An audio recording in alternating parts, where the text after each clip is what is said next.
सभ्यता और संस्कृति। नोट्स हैं इसके, पहले नोट्स पढ़ेंगे और फिर इसमें लगभग 100 क्वेश्चंस हैं, उसको करेंगे। सिंधु सभ्यता के लिए साधारणतः 3 नामों का प्रयोग होता है: सिंधु सभ्यता, सिंधु घाटी की सभ्यता और हड़प्पा सभ्यता। हड़प्पा सभ्यता की खोज 1921 में भारतीय पुरातत्व सर्वेक्षण के महानिदेशक सर जॉन मार्शल के निर्देशन में राय बहादुर दयाराम साहनी ने की थी। हड़प्पा पाकिस्तान प्रांत के साहिवाल जिले में स्थित है, जबकि मोहनजोदड़ो सिंध प्रांत के लारकाना जिले में स्थित है। पिगट महोदय ने हड़प्पा और मोहनजोदड़ो को एक विस्तृत साम्राज्य की जुड़वां राजधानियां कहा है। हड़प्पा रावी नदी के बाएं तट पर है, जबकि मोहनजोदड़ो सिंधु नदी के दाहिने तट पर है। सर जॉन मार्शल ने सर्वप्रथम इस सभ्यता को सिंधु सभ्यता का नाम दिया। रेडियो कार्बन 14 C14 जैसे वैज्ञानिक विश्लेषण पद्धति के द्वारा हड़प्पा सभ्यता की तिथि 2600 ईसा पूर्व से 1900 ईसा पूर्व मानी गई है, जो सर्वाधिक मान्य तिथि है। लगभग 2600 ईसा पूर्व से 1900 ईसा पूर्व तक यह सभ्यता अपने विकास की पराकाष्ठा पर थी। यह सभ्यता मेसोपोटामिया तथा मिस्र की सभ्यताओं के समकालीन थी। विभिन्न विद्वानों ने सिंधु सभ्यता की कालावधि का निर्धारण निम्नवत किया है।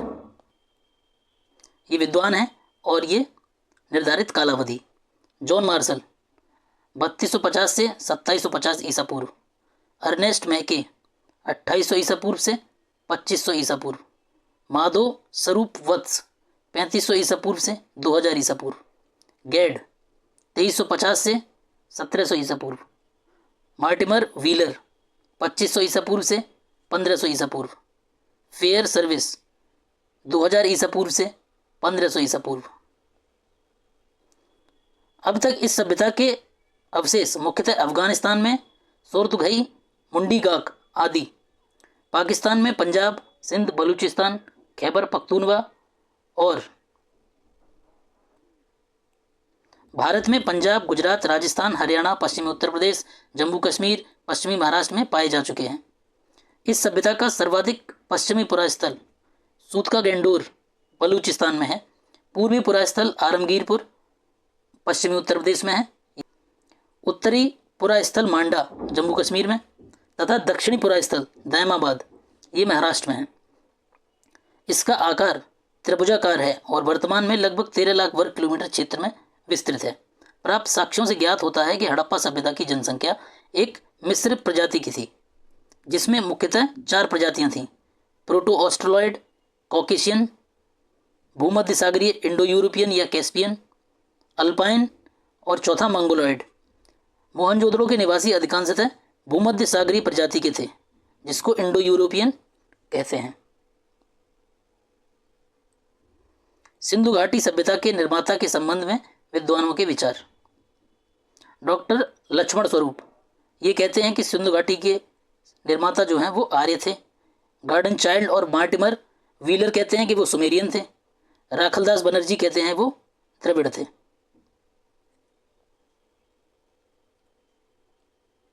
सिंधु घाटी के जिन नगरों की खुदाई की गई है उन्हें निम्नलिखित वर्गों में वर्गीकृत किया जा सकता है। पहला है केंद्रीय नगर और दूसरा है तटीय नगर और पत्तन, तीसरा है अन्य नगर और कस्बे। केंद्रीय नगर का मतलब है कि जो बड़े शहर होते हैं जैसे दिल्ली, मुंबई, कोलकाता और चेन्नई। तटीय नगर जैसे लोथल है या अभी के समय में मुंबई है, चेन्नई है, कोलकाता है, जहाँ पे पत्तन भी पाए जाते हैं। अन्य नगर और कस्बे जो छोटे छोटे नगर जो टियर 3 टियर 4 के होते हैं उनकी बात हो रही है। हड़प्पा के टीले या ध्वंसावशेषों के विषय में सर्वप्रथम जानकारी 1826 में चार्ल्स मैसन ने दी। वर्ष 1921 में दयाराम साहनी के नेतृत्व में पंजाब पाकिस्तान के वर्तमान साहिवाल जिले में रावी नदी के बाएं तट पर स्थित हड़प्पा का उत्खनन आरंभ हुआ। वर्ष 1926-27 में और 1933-34 में माधव स्वरूप वत्स ने तथा 1946 में मार्टिमर व्हीलर ने व्यापक स्तर पर उत्खनन कराया। हड़प्पा से प्राप्त 2 टीलों में पूर्वी टीले को नगर टीला और पश्चिमी टीले को दुर्ग टीला के नाम से संबोधित किया गया है। यहाँ 6 कक्षों की पंक्तियों में निर्मित कुल 12 अन्नागार के अवशेष प्राप्त हुए हैं। हड़प्पा के माउंड AB के दक्षिण में एक ऐसा कब्रिस्तान स्थित है जिसे समाधि R37 नाम दिया गया है। नगर के पश्चिम की ओर स्थित दुर्ग टीले को व्हीलर ने माउंट AB की संज्ञा दी है।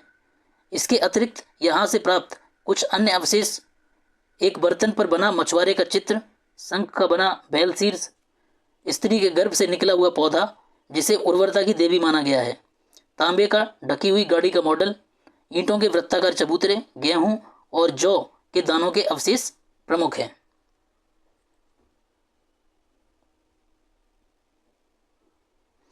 मोहनजोदड़ो सिंधी भाषा का एक शब्द है जिसका हिंदी रूपांतरण मृतकों का टीला, सिंध प्रांत के लरकाना जिले में सिंधु नदी के दाहिने तट पर स्थित मोहनजोदड़ो की सर्वप्रथम खोज राखलदास बनर्जी ने 1922 में की थी। इसके पुरातात्विक महत्व की ओर ध्यान आकर्षित किया। मोहनजोदड़ो का सर्वाधिक उल्लेखनीय स्मारक वृहद स्नानागार है। इसके पूरे परिसर की लंबाई उत्तर से दक्षिण की ओर लगभग 55 मीटर और चौड़ाई पूर्व से पश्चिम की ओर लगभग 33 मीटर है। इसके मध्य निर्मित स्नान कुंड की उत्तर से दक्षिण लंबाई 39 फुट, चौड़ाई 23 फुट और गहराई 8 फुट है। माना जाता है कि यह विशाल स्नानागार धर्मानुष्ठान संबंधी स्नान से जुड़ा था। मार्शल ने इसे तत्कालीन विश्व का एक आश्चर्यजनक निर्माण कहा। सिंधु सभ्यता में अभिलेख युक्त मोहरें सर्वाधिक मोहनजोदड़ो से मिलती हैं। मोहनजोदड़ो की एक अन्य इमारत विशाल स्नानागार है जो 150 फीट लंबा, 75 मीटर चौड़ा। वृहद स्नानागार के उत्तर में 230 बाई 70 फुट के आकार का एक विशाल भवन के अवशेष मिले हैं। संभवतः यह पुरोहितावास था तथा यहाँ पुरोहितों का विद्यालय स्थित रहा हो। मोहनजोदड़ो की एक प्रमुख विशेषता उसकी सड़कें थीं। मुख्य सड़क 9.15 मीटर चौड़ी थी जिसे राजपथ कहा गया। नगर की मुख्य सड़कें सामान्यतः उत्तर दक्षिण और पूर्व पश्चिम दिशा में ग्रिड पर थीं और प्रायः समकोण पर एक दूसरे को काटती थी। विशेष रूप से दो मुख्य सड़कों के जंक्शन को ऑक्सफोर्ड सर्कस ऑफ मोहनजोदड़ो नाम दिया गया। मोहनजोदड़ो के पश्चिम भाग में स्थित दुर्गा टीले को स्तूप टीला भी कहा जाता है क्योंकि मोहनजोदड़ो के अवशेषों के ऊपर दूसरी शताब्दी ईस्वी में एक बौद्ध स्तूप का निर्माण कराया गया था। मोहनजोदड़ो से प्राप्त अन्य अवशेषों में कांसे से बनी नृत्यरत नारी की मूर्ति, पुजारी योगी की मूर्ति, मुद्रा पर अंकित पशुपतिनाथ शिव की मूर्ति, कुंभकारों के 6 भट्टे, सूती कपड़ा, गले हुए तांबे के ढेर, सीपी की बनी हुई पटरी, विभिन्न स्तर पर बिखरे हुए नरकंकाल, गीली मिट्टी पर कपड़े के साक्ष्य मिले हैं। चनूदड़ो की खोज सर्वप्रथम वर्ष 1931 में एनजी मजूमदार ने की थी। वर्ष 1935-36 में इसका उत्खनन मैके ने किया। यहाँ सैंधव संस्कृति के अतिरिक्त उत्तरवर्ती हड़प्पा संस्कृति, जिसे झूकर या झांगर संस्कृति कहते हैं, के अवशेष मिले हैं। संभवतः यह एक औद्योगिक केंद्र था जहाँ मणिकारी, मोहर बनाने, भार और माप के बटखरे बनाने का काम होता था। मैको को यहाँ से एक मनका बनाने का कारखाना मिला है और भट्टी प्राप्त हुई है। यहाँ से प्राप्त अवशेषों में प्रमुख हैं अलंकृत हाथी, खिलौना, कुत्ते के बिल्ली का पीछा करते हुए पद चिन्ह, सौंदर्य प्रसाधनों में प्रयुक्त लिपस्टिक आदि। चनूदड़ो अब तक ज्ञात पुरास्थल है जहाँ से वक्राकार ईंटें मिली हैं। यहाँ किसी दुर्ग के अवशेष नहीं मिले हैं। गुजरात में अहमदाबाद जिले में भोगवा नदी के तट पर स्थित लोथल की खोज सर्वप्रथम डॉक्टर SR राव ने की थी। खंबात की खाड़ी में लगभग 30 किलोमीटर दूर स्थित यह स्थल पश्चिम एशिया से व्यापार के लिए एक प्रमुख बंदरगाह था। नगर योजना और अन्य भौतिक वस्तुओं के आधार पर लोथल एक लघु हड़प्पा या लघु मोहनजोदड़ो नगर प्रतीत होता है। यहाँ से फारस की खाड़ी प्रकार की मुद्रा और सील और पक्के रंग में रंगे हुए पात्र मिले हैं। लोथल में गढ़ी और नगर दोनों एक रक्षा प्राचीर से घिरे हैं। लोथल की सबसे प्रमुख विशेषता जहाज़ों की गोदी यानी डॉकयार्ड। यहाँ से प्राप्त एक अन्य प्रमुख अवशेष है धान यानी कि चावल और बाजरे का साक्ष्य मिला है। फारस की खाड़ी की मोहर मिली है। घोड़े के लघु मृग मूर्ति, 3 द्विशव समाधियाँ मिली हैं। द्विशव का मतलब है जिसमें 2 लोग हैं, ऐसे 2-2 जोड़े के कपल वाले। कालीबंगा राजस्थान के हनुमानगढ़ में, पूर्व में हनुमानगढ़ जिला श्री गंगानगर जिला का भाग था। इस स्थल की खोज इटली के लुइगी पियो टेस्सिटोरी ने की। हड़प्पा स्थल के रूप में पहचान अमलानंद घोष ने की थी। वर्ष 1960-61 में डॉक्टर BV लाल के निर्देशन में कालीबंगा में उत्खनन आरंभ हुआ। 61-62 में उत्खनन BK थापर द्वारा जारी रखा गया। 62-63 से 67-68 तक BV लाल एवं BK थापर के संयुक्त निर्देशन में उत्खनन का कार्य चला। यहाँ पूर्वी और पश्चिमी टीला अलग अलग सुरक्षा प्राचीर से घिरे थे। यहाँ पर पश्चिम दिशा में स्थित दुर्ग वाले टीले पर सैंधव सभ्यता के नीचे प्राक सैंधव संस्कृति के पुरावशेष प्राप्त हुए हैं। इसका मतलब है कि सिंधु सभ्यता से पहले भी यहाँ पे संस्कृति, ये कंटिन्यूटी का उदाहरण है कि यहाँ जीवन सिंधु के पहले भी था। ये राखीगढ़ी के बारे में बात हो रही है कि वहाँ जीवन सैंधव सभ्यता के पहले भी था और उसके बाद में अभी तो है ये। मोहनजोदड़ो के भवन पक्की ईंटों के बने थे, जबकि कालीबंगा के भवन कच्ची ईंटों के बने थे। पक्की ईंटों का प्रयोग केवल नालियों, कुओं एवं स्नानागार बनाने में ही किया गया था। यहाँ से जुते हुए खेत के साक्ष्य मिले हैं, जिसकी जुताई आड़ी तिरछी की गई है। मोहनजोदड़ो एवं हड़प्पा के समान यहाँ से 2 टीले मिले हैं जो सुरक्षा दीवारों से घिरे हैं। पूर्व की ओर स्थित टीला बड़ा, जबकि पश्चिम की ओर स्थित टीला छोटा था। पश्चिमी टीले को कालीबंगा प्रथम नाम दिया गया है। यहाँ से भूकंप आने का साक्ष्य मिला है। दुर्ग या गढ़ी वाले टीले के दक्षिणी अर्धभाग में 4-5 कच्ची ईंटों के चबूतरे बने थे।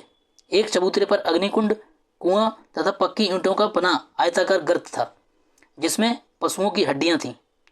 दूसरे चबूतरे पर 7 अग्निकुंड या वेदिकाएं एक पंक्ति में बनी थी। यहाँ से सैलखड़ी एवं मिट्टी की मोहरें, मृदभांड के टुकड़े मिले हैं। धौलावीरा गुजरात के कच्छ के खादिर द्वीप या खादिर बेल्ट पर अवस्थित है। सर्वप्रथम वर्ष 67-68 में इसकी खोज जेपी जोशी ने की। 89-90 के दौरान आर.एस. बिष्ट द्वारा व्यापक पैमाने पर उत्खनन आरंभ किया गया था। यह नगर आयताकार बना था। इस नगर को 3 भागों, किला, मध्यनगर, निचला नगर में विभाजित किया गया था। यहाँ से एक विशाल जलाशय मिला है। यहाँ के निवासी एक उन्नत जल प्रबंधन व्यवस्था से परिचित थे। यहाँ से हड़प्पा लिपि के बड़े आकार के 10 चिन्हों वाला एक शिलालेख मिला है।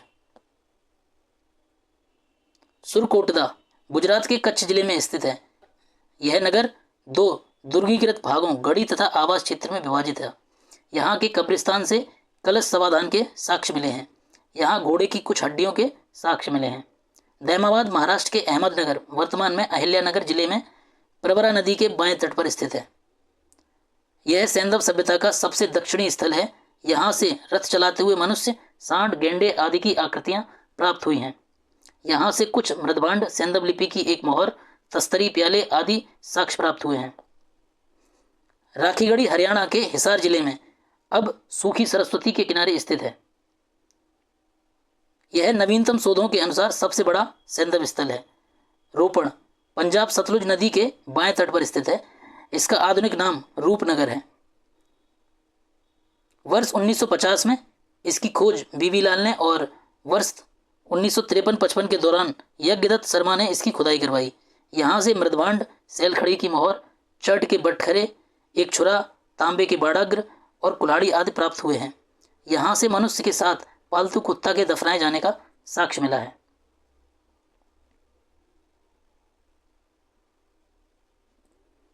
रंगपुर गुजरात के सौराष्ट्र क्षेत्र में है। यहाँ से प्राक हड़प्पा और उत्तर हड़प्पा कालीन सभ्यता के साक्ष्य मिले हैं। यहाँ से प्राप्त वनस्पति अवशेष के आधार पर कहा जा सकता है कि वे लोग चावल एवं बाजरा की खेती करते थे। ये कुछ नगर हैं जो सैंधव सभ्यता के प्रमुख स्थलों के किनारे हैं। इनको देख लेते हैं एक बार। हड़प्पा रावी नदी के, मोहनजोदड़ो सिंधु, कालीबंगा घग्गर, लोथल भोगवा नदी, रोपड़ सतलुज नदी जिसका नाम नया नाम रूपनगर है, मांडा चिनाब जम्मू कश्मीर में है, महाराष्ट्र में दैमाबाद प्रवरा नदी के किनारे, आलमगीरपुर हिंडन नदी के किनारे, सुतका गेंडोर दास्त नदी के किनारे जो कि ये बलूचिस्तान में है, भगवानपुरा सरस्वती नदी के किनारे।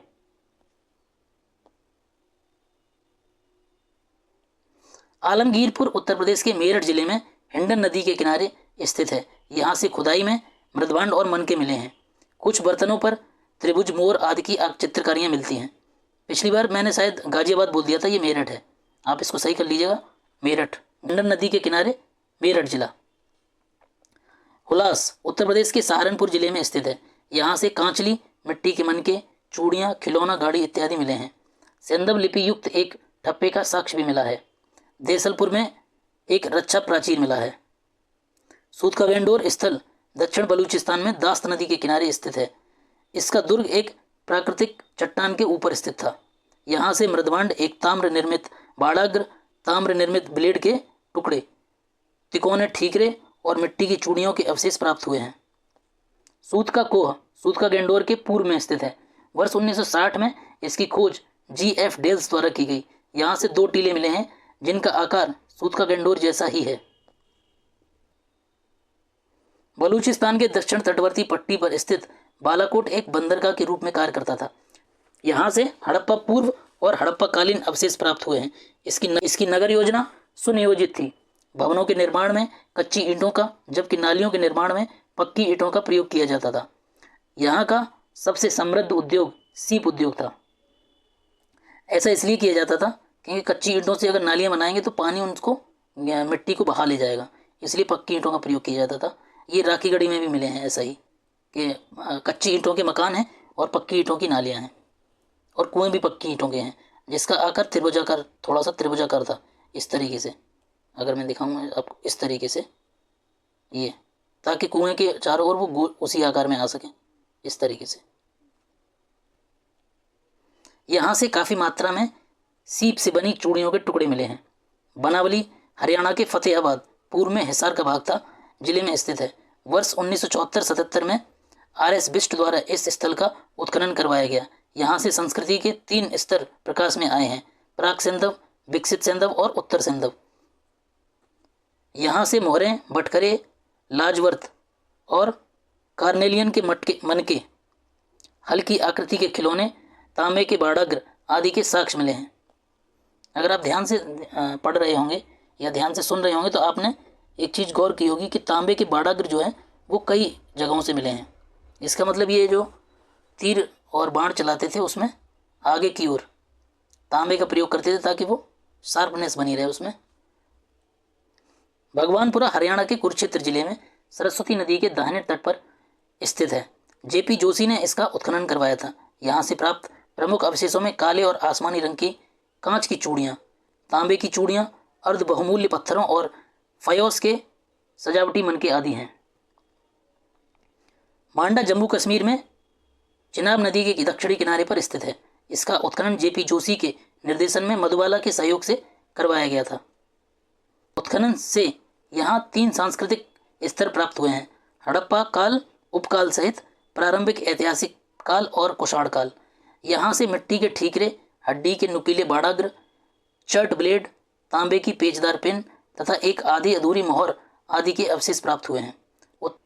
उत्तर प्रदेश के बागपत जिले में बड़ौत के सनौली नामक हड़प्पन पुरास्थल से क्रमबद्ध रूप से कुल 126 मानव समाधान प्राप्त हुए हैं, जिनकी दिशा उत्तर पश्चिम से दक्षिण पूर्व है।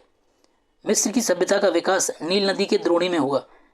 मिस्र को नील नदी का उपहार कहा जाता है क्योंकि इस नदी के अभाव में यह भूभाग रेगिस्तान होता।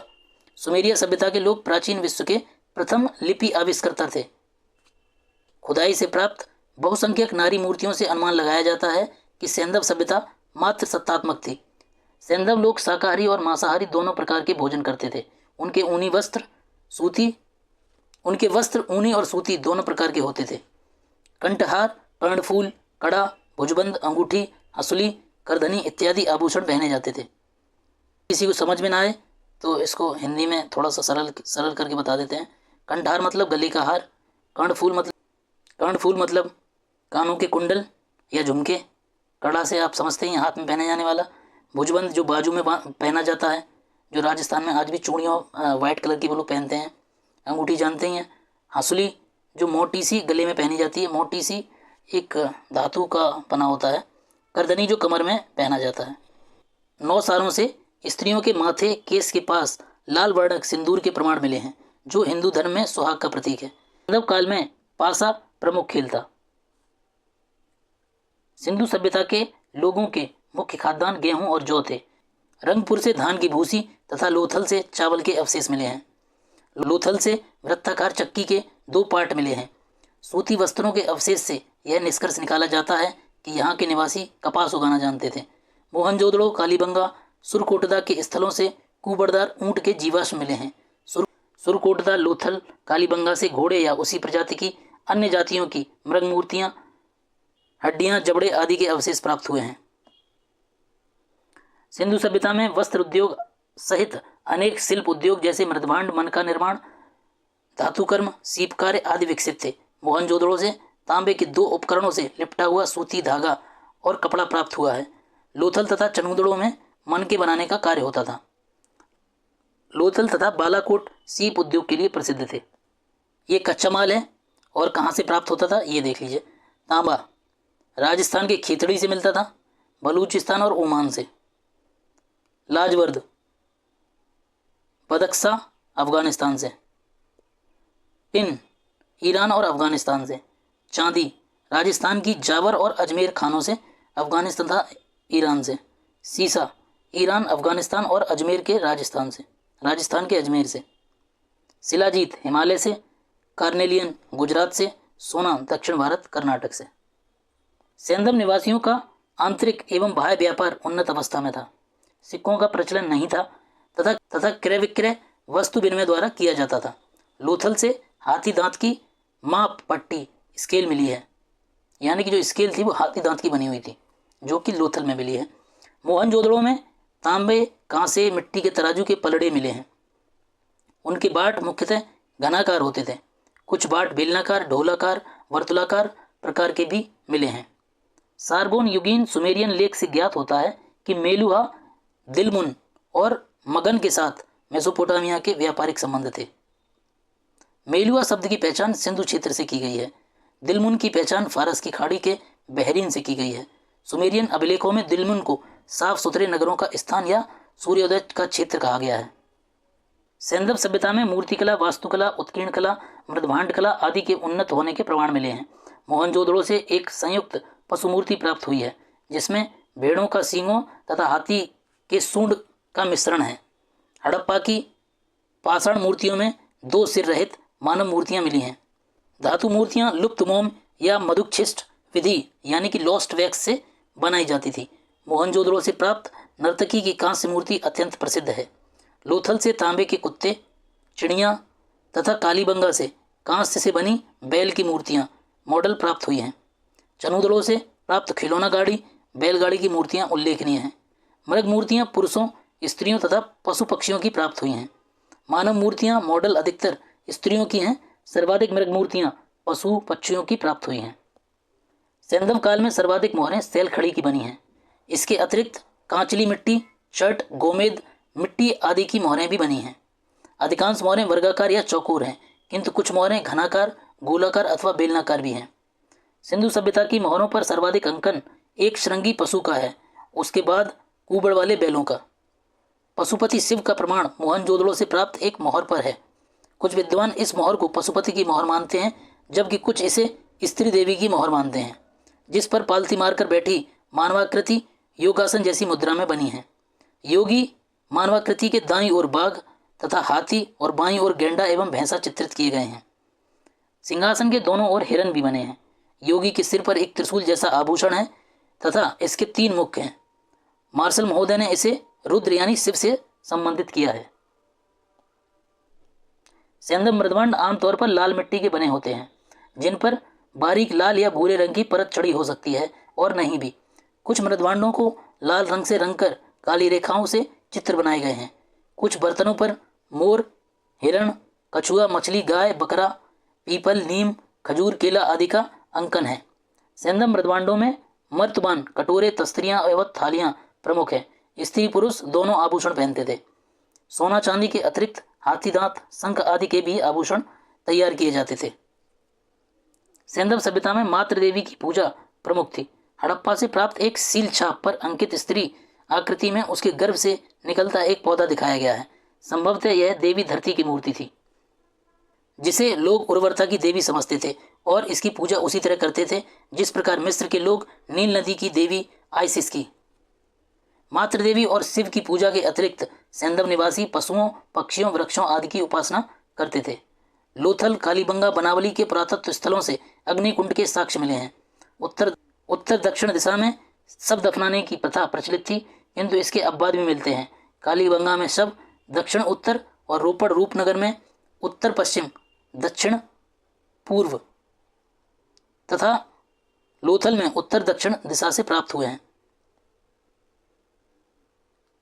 आंशिक समाधिकरण के उदाहरण बहावलपुर से मिले हैं। सैंधव सभ्यता के विनाश के कारणों पर विभिन्न इतिहासकारों एवं विद्वानों का मत। सैंधव सभ्यता के विनाश का कारण बाढ़ को बताया है मार्शल मैके एस.आर. राव ने। आर्यों का आक्रमण बताया है garden child, Mortimer wheeler, Stuart प्रगट। जलवायु परिवर्तन ऑरेन स्टीन और अमलानंद घोष। भूतात्विक परिवर्तन M.R. Sahni, Robert L Raikes, H.T. Lambrick और G.F. डेल्स। महामारी K.A.R. कैनेडी। पर्यावरण परिवर्तन M. दिमित्री देव। इसके नोट्स खत्म हो चुके हैं, अब हम प्रश्नों को करेंगे।